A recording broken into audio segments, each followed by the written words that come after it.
So as sports fans, we have this tendency to normalize some really dumb things. And today I want to go over some of the things that we consider normal but are actually pretty dumb. So let's get into it. My number one is going to be the fact that every sports fan thinks that the game is rigged. And this has to do with the NFL specifically because all of y'all, no matter what's going on, once the Chiefs win, everybody is saying the game is rigged. And do you guys know how dumb that is? The ability for a league to actually rig a sport as big as football is almost impossible. Now, obviously, I understand Mahomes and the Chiefs get a lot of crazy calls that sometimes don't even make sense. But when you really take a step back and try to understand this, you can see that Mahomes is literally the face of the league. So there is an incentive there for the league to actually protect him. He's also a quarterback. If Mahomes isn't playing, you aren't filling up stadiums. If Mahomes isn't playing, the league isn't making as much money. So all of these things are factors, but it's not that important to the league that they're going to jeopardize their integrity. Let's actually think about this for a second, right? Think about the 25,000 players that have played in the NFL before. Do you think all those guys will be paid enough money to shut up about the fact that the league is rigged? Why would the players that aren't in the Hall of Fame come out and say the guys that are in the Hall of Fame that will be remembered forever are actually cheaters? I don't get it. I don't know why people think this is cool. This happens a lot less in the NBA because they actually see the faces of the players and they see the actual emotions of these guys trying to win games. In the NFL, we don't have that. We have guys with masks on their face. We have guys with helmets. These guys are going out there putting their lives on the line, and just because you don't see their faces, you don't see their actual expressions and how they're fighting for their win, you can't go out there and call their game scripted. It is insulting and preposterous to hear conspiracy theories that somehow 17 officiating crews consisting of 138 officials are colluding to assist one team. Now let's move on to number two, and this has to do with people and fans hating on teams just because teams win too much. This is absolutely bun-fuzzling to me, guys. It's absolutely crazy how people hate on the Chiefs just because the Chiefs win a lot of games. People out there will go out of their way to hate on Patrick Mahomes, to hate on Travis Kelce, to hate on even Taylor Swift. Like, when I see that, I can't help but wonder what we want from these players as fans. Don't we want to see teams win? Don't we want to see dominant performances that's going to push the league that we love forward? Look at the NBA, for example, guys. Jason Tatum got clowned like crazy when he won the championship last season. It's a real feeling. We did it. We did it! Hell no.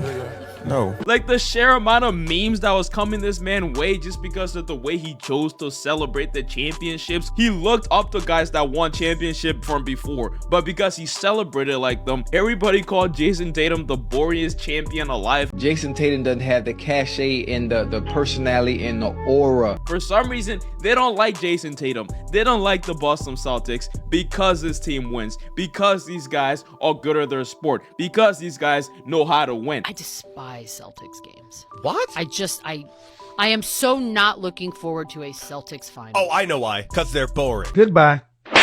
And this actually gets a lot deeper because the main reason why these guys tend to hate on these teams that win too much is because they sort of get boring, right? They get used to one team winning and they're like, no, we don't want that. We want to see other teams win, which is fair. But I would say my only problem with that is that at the end of the day, we have to take pride in winning. We have to take pride in success and greatness because we don't see it often. When we stop appreciating the greatness of these stars that we see in day out, we will miss the beauty that these guys bring to the sport that we love whilst it's happening, and we'll only look back on it in nostalgia and saying, yes, those were the good old days, instead of actually enjoying the good old days when they are happening. Winning shouldn't be a reason why you hate a team. Winning should be a reason why you like a team. So don't fall into the trap, my boy. Now let's talk about celebrities, all right? And this is gonna be on the part of Taylor Swift specifically, guys. I don't understand why people hate Taylor Swift. Like, it makes absolutely zero sense. Obviously, guys, if you out there as a football fan, you probably don't care about Taylor Swift. You don't care about her music that she makes. So why do you go out of your way to hate her? I think her becoming a part of football and becoming a part of the culture only helps us as sports fans. Her being in the stadium brings a lot more eyeballs to the game. It brings a lot of other people, even your girlfriends, your sisters, your moms. It makes them want to watch football. So why the hell would you sit out there and just complain? I guess the camera pans her way like for 15 or 30 seconds a game. I get it, that is annoying, but that doesn't mean that Taylor Swift is a horrible person. To sit there and boo Taylor Swift,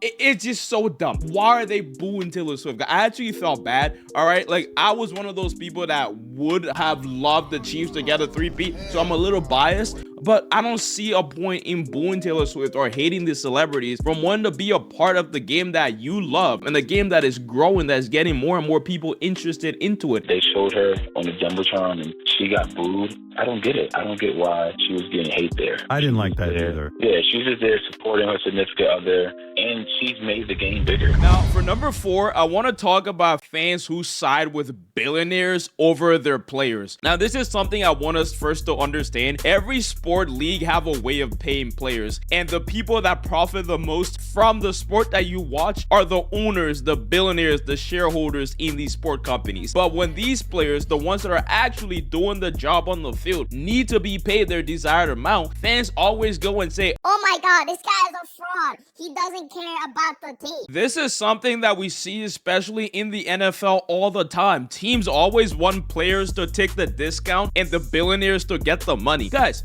we are both poor, all right? We're not on the level as these people. These people obviously have everything. They have millions and millions of dollars, but billion to million, that difference is insane. And for us as fans to think that is normal and it should be encouraged for players to just stick with one franchise just because. Take a look at T. Higgins right now, y'all. T. Higgins is on the verge of getting a really good contract, but the Bengals don't want to pay him what he thinks he's worth. That is absolutely absurd, because the fans now think that if T. Higgins don't take what the Bengals are offering him and he actually leaves to go to a new team, that is on T. Higgins. That is how fans nowadays have normalized seeing players who switch teams because of money. These franchises don't care about these players at all. Look at what just happened with Luka Doncic and the Mavericks, guys. They would ship anyone off. They would trade you. All they care about is what you give to them.